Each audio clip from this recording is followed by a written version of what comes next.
What's up guys, this is Miles here. In this video I'm going to be going over why I think the AAC is better than the Pac-12. This is going to be my first college football video. I'm really excited about it. I've worked a lot on it. I know a lot of people are going to really love this video, and a majority of people are going to really hate this video. So you know what, I'm just jumping into shark pit. Well, sharks will swim in pits, they swim in packs, I don't know. But you know what, we're going to go ahead and take a jab at it. So first I'm going to start back in 2017. Where South Florida ended up being ranked for 14 weeks, and their Haas was ranked 16th on October 15th in the AP polls. Now all these rankings are going to be in the AP poll, to let you know. Now our next team that we're going to visit is going to be Memphis, who ended up being ranked for 9 weeks, and their Haas was also 16th in the AP poll, which was on November the 27th. And then our third team, of course, undefeated, UCF, who ended up being ranked number 6 in the AP poll after beating Auburn, and that was at the end of the year, so it was the final AP poll. So that year the Pac-12 and the AAC played twice, and the AAC won both of those games, which of course this doesn't prove that much because they're not the top teams playing, but it does say a little bit. As we see, Arizona played Houston and lost at home 19-16, and ranked 25 UCLA played Memphis at Memphis and lost 48-45. Now last year during the bowl games, the Pac-12 had a 1-8 bowl record, which is really bad. I mean, they're playing some bad teams and good teams. Purdue and Kansas State, you're losing to them. They also had to play Ohio State and Penn State, but they had a plus-minus of -87, which is really bad. There's a lot of big blowouts, and for them, there's no big wins, so it's kind of skewed, but still really bad. Then we talk about the 2017 record for the AAC. They went 4-3. And they played, teams that are kind of on that G5 level. They didn't play any really tough schools besides Auburn and UCF. They had a plus-minus of +30. They had one blowout loss versus Louisiana Tech. But then Navy had a blowout win versus Virginia, so it kind of evened up the data. So here were the final rankings. There were 3 teams ranked from the Pac-12. USC, Washington, and Stanford, and there were 3 teams ranked from the AAC, of course Memphis, Southern Florida, and Central Florida. So I'm going to take a little break here before we segue into this next season, which is 2018. Now all the data is not complete yet, so the bowl records will not be in there. I'll show it in the end. So UCF was ranked the entire season. They started out 21st in the preseason. They've worked their way all the way to 7th. The AP poll hates them, okay? Now Houston, they've only been ranked 1 week, but they had a really good season this year. Their Haas was 17th, and I'm surprised they weren't ranked longer. Then we go to Southern Florida. They were ranked for 3 weeks. Their Haas was number 21. Again, they had a decent year, drop off from last year, but still decent. Now we're going over the Cincinnati. Had an amazing season, ended up going 10-2. They were only ranked for 4 weeks though, and their Haas being 19th. Now that's really not fair. And now so far the bowls have not gone good for the American Athletic Conference. They've done really poorly. And there's only 1 bowl game so far played in the Pac-12, because this is current. This is right now. They've only played 1 bowl, and it was a loss versus Fresno State.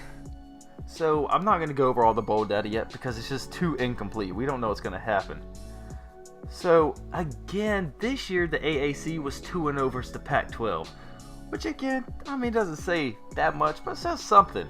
As Cincinnati ended up beating UCLA 26-17 on the road, and then Houston demolished Arizona.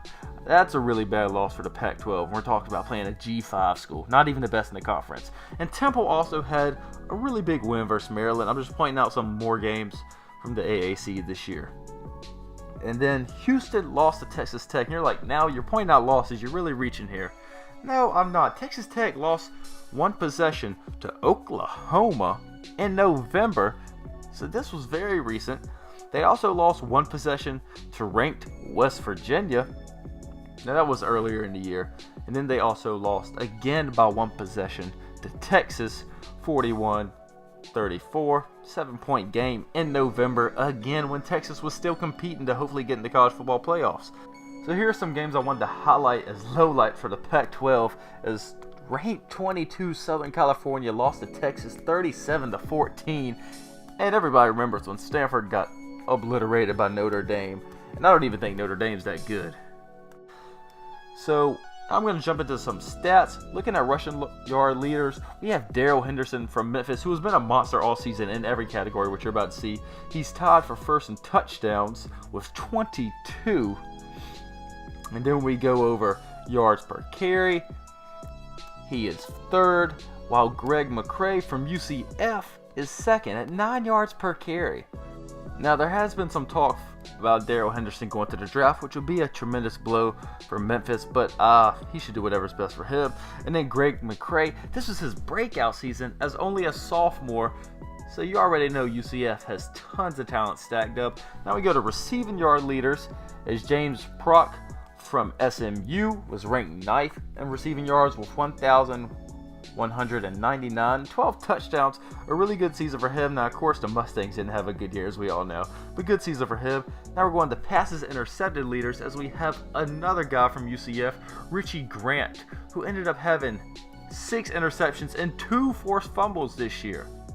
Crazy stats. And then we go to sack leaders. We have Nate Harvey, who ended up having 15 sacks for ECU, who I'm going to discuss later. They've had a pretty rough patch of years, but this guy's a highlight. Hopefully he goes to the draft. Now, again, just going to take a break. We know our Pac-12 fans right now are really angry if they haven't already clicked off the video. But I'm going to jump into the future of the AAC.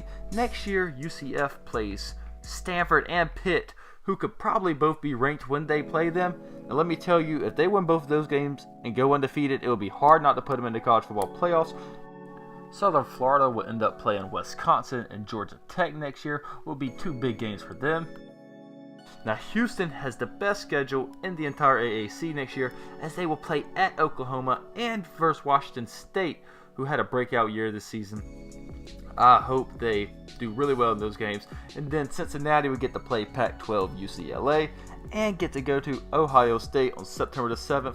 So we're seeing the top teams are going to have really big years next year in schedule strength. Now, this is ECU for the past 3 seasons. I want to hit on them because I think they can definitely turn their program around. They've only won 3 games per year for the past 3 years. 9 games in total. That's terrible. But they have a new coach coming in from JMU, Mike Houston. And let me tell you, this guy has a resume if you've ever seen one. He won the national championship in FCS at James Madison. Then he also lost one, but hey, he made it. And then we go all the way back up 2013, where he lost the national championship for Division II at Lenoir-Rhyne. Still a great year. He's made to the second round twice in the FCS, and he also made it once at Lenoir-Rhyne in Division II. So I think he can definitely turn this program around. Another bright spot in the AAC has been their recruitment so far. UCF being the number 1, they have gone up 5 in national rank, with their number 1 recruit being Keenan Hester, a defensive tackle. Memphis, who was number 2 in the AAC, has gone up from 80 to 58 from last year's recruits, with Galil Clemens being their number 1 recruit. And then when we look at SMU, they have gone up from 87 to 62, with Keontae Burns being their number 1 recruit. Then at the number 4 spot, we have Southern Florida, who didn't change any national rank, but 65 is still not bad for a G5 school, with MacArthur Burnett being their number 1 recruit. And then at 5th, surprisingly, we have East Carolina, who has gone up tremendously from 89 to 68, with Travion Freshwater being their number 1 recruit. So as we see, the American Athletic has done really good in bringing in more talent this past few years. I think it has a lot to do with Central Florida playing the way they have, looking like, hey, we have a team that's been undefeated 2 years in a row in this conference. They're starting to get a lot of attention. Should they be in the college football playoffs, blah, blah, blah. I think it's helping everybody else in this conference bring in better recruits. I think this conference will continue to succeed. Definitely, it's hard to say that they should definitely be a P5 school over the Pac-12 when they've only played them 4 times in the past 2 years. And yeah, they've won all 4 of them. Hey, it's pretty good. But you can't base everything off those 4 games. But I think the Pac-12 definitely, I know the Pac-12 gets an upper hand when it comes to AP voters. Somehow they always have somebody ranked high. In 2017, USC was ranked number 4. And I was like, are you kidding me? There's no way you guys seriously believe they're number 4 in the country. Like, there's no way. There's no way. They ended up finishing number 12 that season, and I still think that was too high. Washington finished 16th and Stanford finished 20. And I feel like these teams are just kind of pushing off the success that they've had in the previous years. But even when we look at that, the Pac-12 has never been a powerhouse conference, definitely in the past few years. When we look at the college football playoffs, they haven't done anything impressive. They're 1-2. The only 2 teams that have been were Oregon and Washington. They have a plus-minus of 0. They had 1 blowout win and 1 blowout loss, so it kind of evened it out.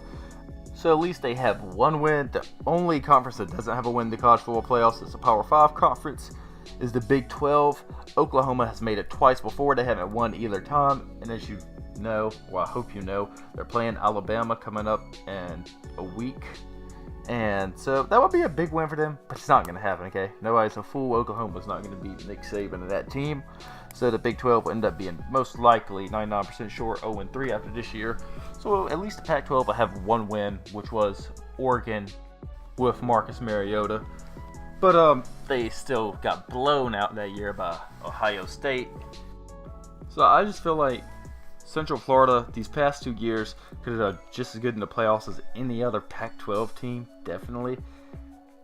And I understand that your top dog in the conference shouldn't dictate the conference, but then when we're look at the ACC this year. The ACC is terrible.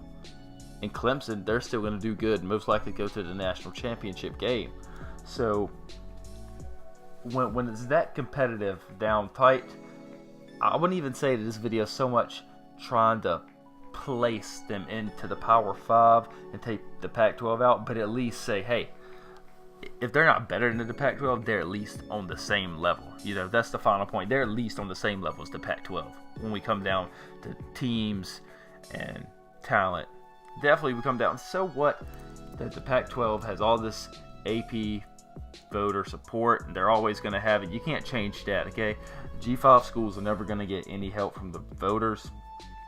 But when I think it comes down to football and how good teams actually are and how entertaining they are and how explosive they can be and the coaching, I think the AAC is right there with the Pac-12. So thanks for watching this video. Please feel free to check out any of my other ones, and please leave a comment on how much you love this video right now or how much you hate me. Thanks for watching.